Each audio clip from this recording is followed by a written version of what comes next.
গতকালকে বৃষ্টির কারণে অনেকেই ভাগবত শুনতে যেয়ে অনেক বিপদগ্রস্ত হয়েছেন, কিন্তু ভাগবত বলছে বৃষ্টি যেদিন হয় সেদিন ভক্তের জন্য দুর্দিন নয়। ভক্তের জন্য দুর্দিন জানো কোনটা? যেদিন ভক্ত সঙ্গ হলো না, যেদিন নববৃন্দাবনে যাওয়া হলো না, সেটাই আমার ভক্তের কাছে সর্বাপেক্ষা দুর্দিন। হরি বল। যেহেতু ভাগবতেই বলে দিলেন যে ভক্তের কাছে দুর্দিন একমাত্র যেদিন ভক্ত সঙ্গ হলো না, তাই আমরা যারা এসেছিলাম তাদের ভেতরে আক্ষেপ থাকলেও গতকালকের দিনটা দুর্দিন ছিল না। প্রাকৃতিক দুর্যোগ ছিল বটে, কিন্তু প্রকৃত অর্থে দুর্যোগ ছিল না।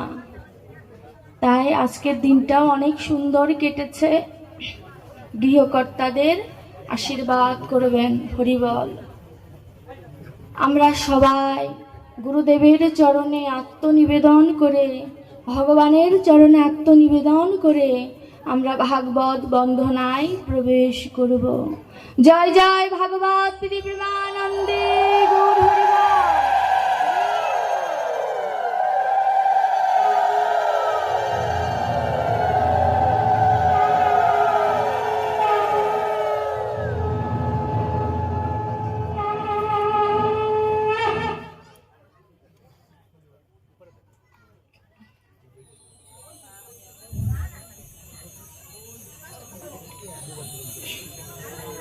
আমরা সবাই একটু হাত জোড় করি, যার যার হাত আছে সবাই একটু হাত জোড় করি। হরি বল।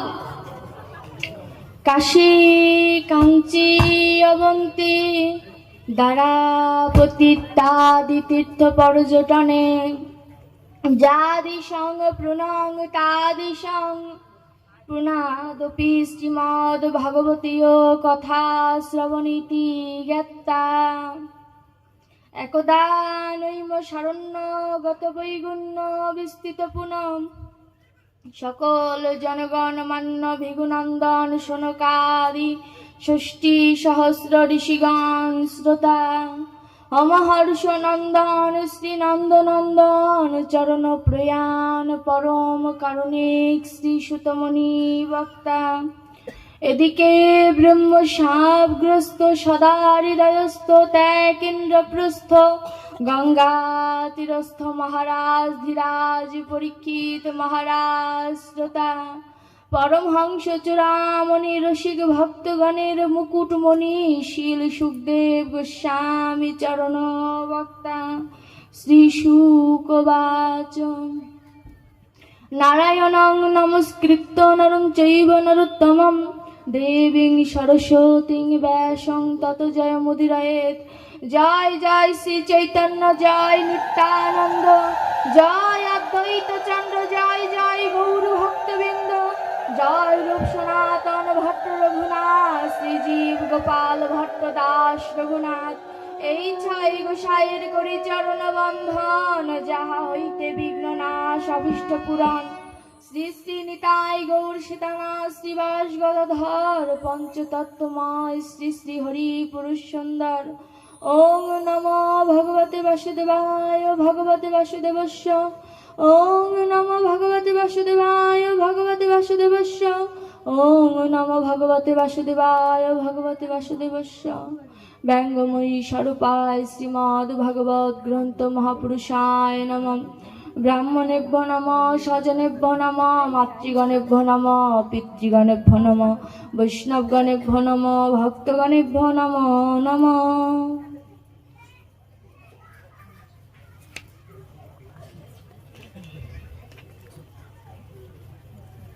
হরি বল। আমরা ভাগবত বন্দনা সবাই শ্রবণ করলাম। সুখদেব গোস্বামী পরীক্ষিত মহারাজকে ভাগবতী আলোচনা দান করলেন। পরীক্ষিত মহারাজকে, এই যে পরীক্ষিত মহারাজ, তিনি বৈষ্ণব ছিলেন। তিনি কি ভগবানের লীলা গুণ কথা কি জানতেন না? ভগবান যে লীলা করেছেন কিঞ্চিত হলেও তো পরীক্ষিত মহারাজের অবগত হওয়ার কথা। তার মায়ের গর্ভে ভগবান রক্ষা করেছেন তাকে। পরীক্ষিত মহারাজকে দিয়ে আমাদেরকে বোঝাতে চাইলেন যে পরীক্ষিতের মতো বৈষ্ণব সেও অপরাধ করে ফেলল, তোমরা সতর্ক থেকো। কলি ফাঁক হচ্ছে, যে কোনো সময় প্রবেশ করবে, তোমরা সতর্ক থেকো। পরীক্ষিত হচ্ছে আমরা সবাই। পরীক্ষিত দাঁড়িয়েছে। দেখবেন একটি দলে যদি 10 জন মানুষ থাকে, 10 জনের 10টি সমস্যা থাকে। একজন নায়ক থাকে, অধিনায়ক, তার কাছে সবাই সমস্যাগুলো বলে, সে কিন্তু সেই সমস্যাগুলো একত্র করে তার উপরে যিনি থাকেন তাকে জানায়। পরীক্ষিত মহারাজ ঠিক তেমন কলিহত জীবের দুর্দশা দেখে পরীক্ষিত মহারাজ সুখদেব গোস্বামীকে প্রশ্ন করেছেন।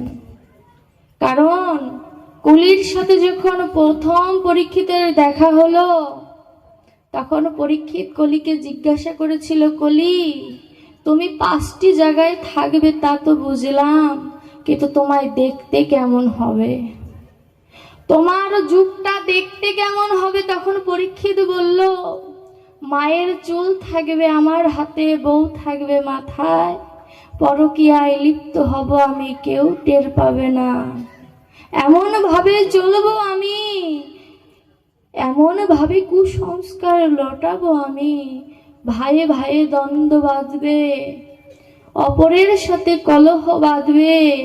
এমন করে যখন এক এক করে কথা বলতে থাকলেন, পরীক্ষিত চিন্তা করলেন, এই যদি কলির দশা হয়, আমার ভগবান কিভাবে কি করবে? আমার ভগবানের তো একটি জায়গা প্রয়োজন, যেই জায়গায় এসে আমার ভগবান লীলা করবেন। তাই পরীক্ষিত সাপগ্রস্ত হওয়ার পরে সুখদেব গোস্বামীকে জিজ্ঞাসা করেছিলেন, গুরুদেব 7 দিন অন্তে আমার মৃত্যু, তাতে আমার কোনো দুঃখ নাই, কিন্তু আমি জীবনে এমন কোনো কর্ম করিনি যে আমি ভগবানকে বলতে পারবো যে হে দয়াময়, এই কর্মের কারণে তুমি আমাকে আরেকটি সুযোগ দাও। তাই আপনার কাছে আমার প্রশ্ন, মৃত্যুকালে আমার কি করণীয়? যে কর্ম করলে পরে অন্তত পক্ষে গোবিন্দ আমাকে আরেকটি সুযোগ দেবে। তখন সুখদেব গোস্বামী বললেন, অর্জুনের কথা বললেন যে তোমার পৌত্র অর্জুন ভগবানকে জিজ্ঞাসা করেছিলেন যুদ্ধকালে আমার কি করণীয়, আর তুমি প্রশ্ন করলে মৃত্যুকালে তোমার কি করণীয়। তোমার প্রশ্নটা উত্তম, কেন জানো? কারণ অর্জুন জানতেন যে পক্ষে গোবিন্দ থাকে সেই পক্ষের মৃত্যু হবে না। এর জন্য অর্জুন জিজ্ঞাসা করেছেন যুদ্ধক্ষেত্রে কি করণীয়। প্রশ্নটা তো এমনও হতে পারত যে যুদ্ধে তো আমার মৃত্যু হতে পারে, আমার কি করণীয়। প্রশ্নটা কিন্তু এমন হয়নি। তাই সুখদেব গোস্বামী বলছে তোমার প্রশ্নটা উত্তম। শোনো, জীবনে 2টি ক্ষেত্র থাকে, একটি হচ্ছে কর্মক্ষেত্র বা কুরুক্ষেত্র, আরেকটি হচ্ছে বৃন্দাবন। কুরুক্ষেত্র যতদিন বিশ্ব ব্রহ্মাণ্ড রয়েছে ততদিন চলবে। কেমন করে? এই যে ষড়রিপুর সাথে এবং 5টি কর্মান্দ্রিয়, 5টি জ্ঞান ইন্দ্রিয়, এই যে 16টি শত্রুর সাথে যে লড়াই চলছে, যতদিন এই জীবন থাকবে ততদিন লড়াই চলবে। এই কুরুক্ষেত্রের যুদ্ধে কেউ যদি অর্জুনের ন্যায় ভগবানকে সামনে রেখে তার কর্মকে যদি অভিবাদন করে, যদি কর্মফল গোবিন্দকে সমর্পণ করে, তবে তার ওই কুরুক্ষেত্রের সার্থকতা।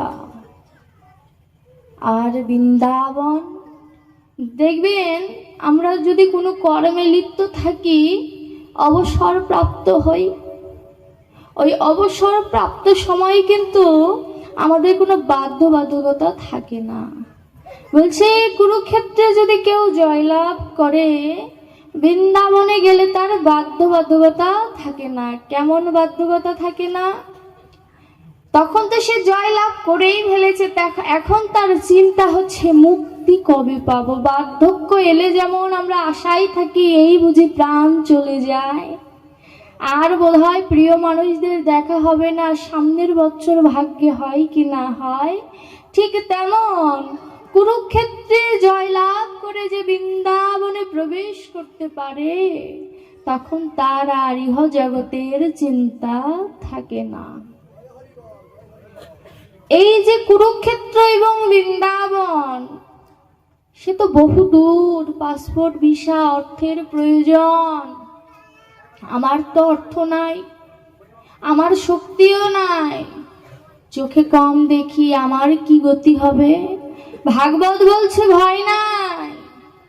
ওই বৃন্দাবন দর্শন করতে গেলে নয়ন প্রয়োজন, এই মানুষ নয়ন।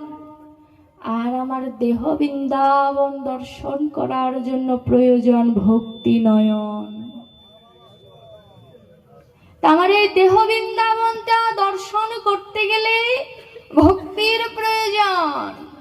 ভক্তি বশং পুরুষম, বলছে আমার গোবিন্দ ভক্তিতেই বশ, তাকে অন্য কিছু দিয়ে বশ করা যায় না। ওই বৃন্দাবনে যাওয়ার জন্য ঐশ্বর্যের প্রয়োজন, অর্থাৎ টাকা পয়সার প্রয়োজন। আর এই দেহ বৃন্দাবনে যাওয়ার জন্য মাধুর্যের প্রয়োজন।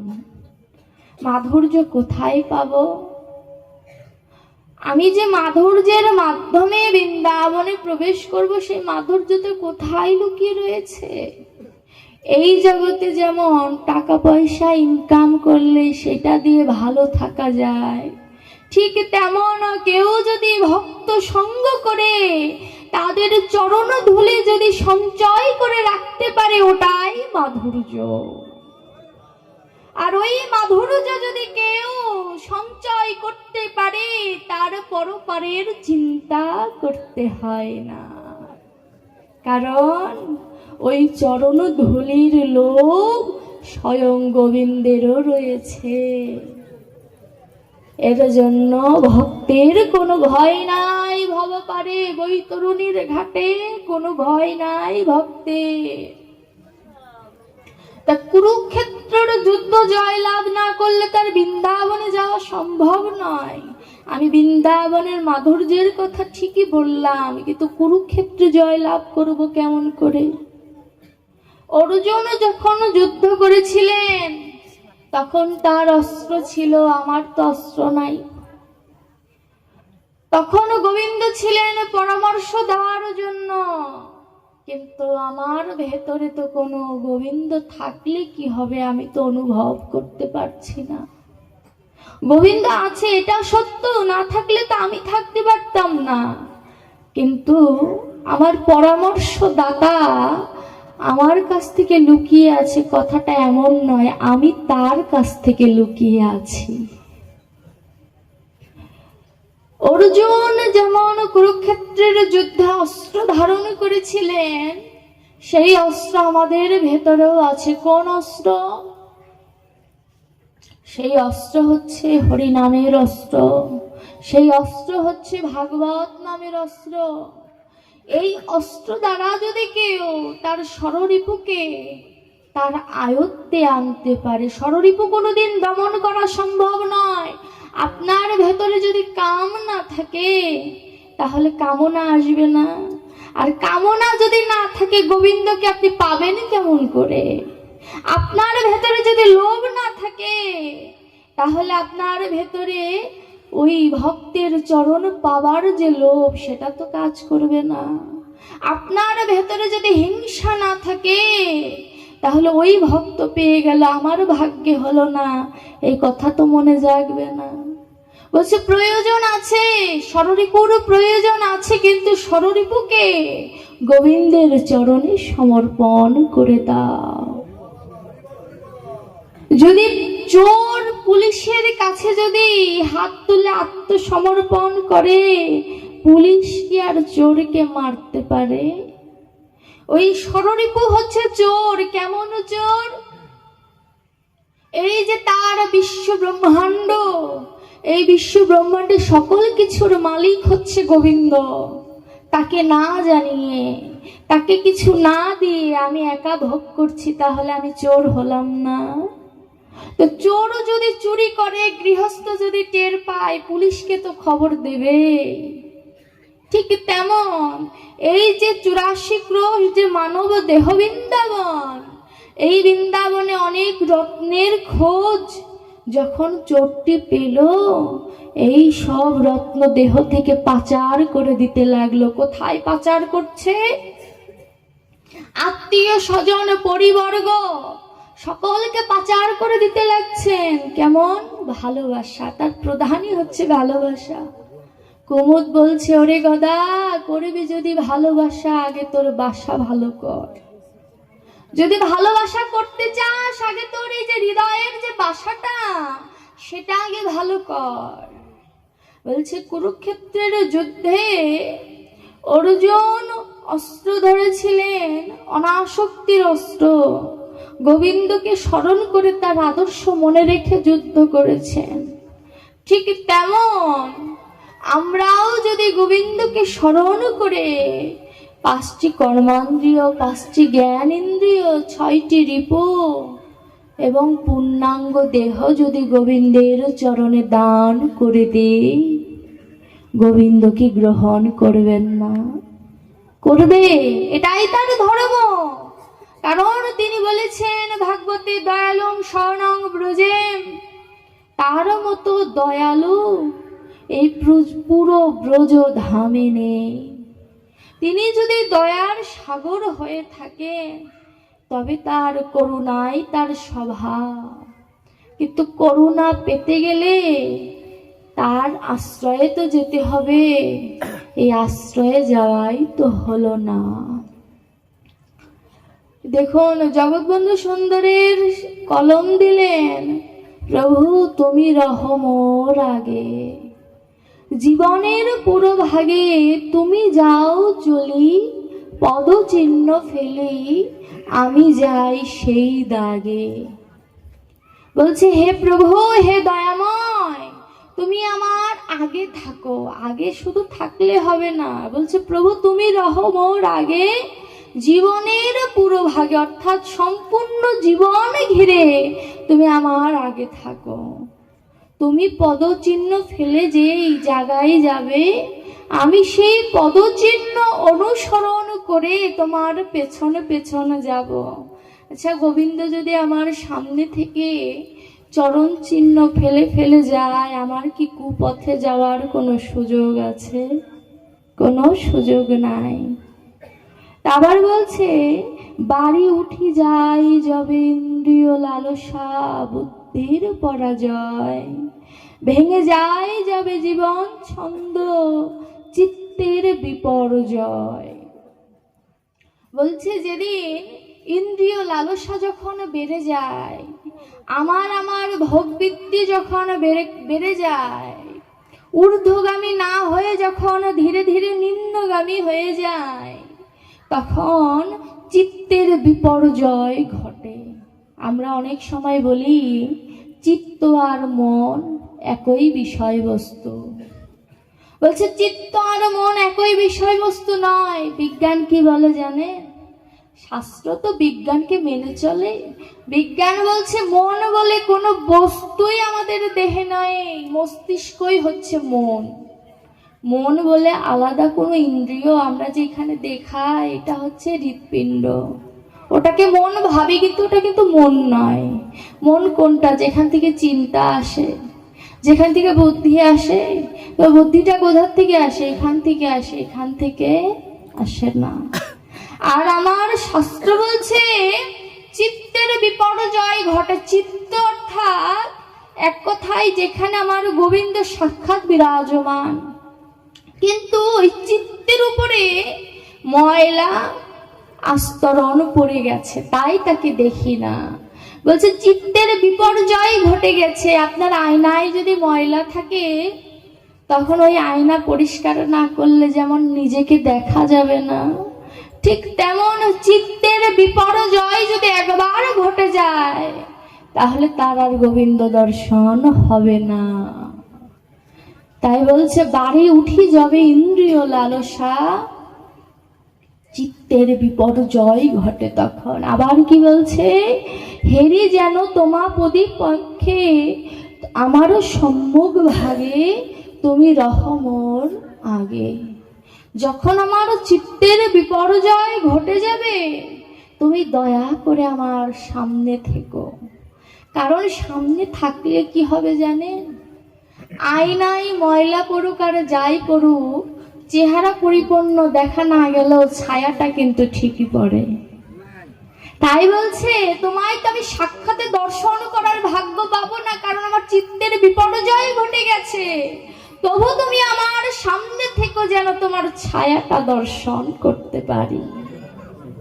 অন্তত এই ছায়া দর্শন করলে যেটুকু ক্ষয় হবে পাপ, ওতেই আমি সন্তুষ্ট। বলছে তুমি আমার সামনে থাকো প্রভু, তুমি রহ মোর আগে। কোলাহলে যবে শ্রবণ বধির, অজ্ঞাততা করে অন্ধ, স্বার্থ বাসনা অর্গল হানি, বিবেক দুয়ার বন্ধ। যেন গো তোমার বিপদ বারণ, নামটি হৃদয়ে জাগে, প্রভু তুমি রহ মোর আগে।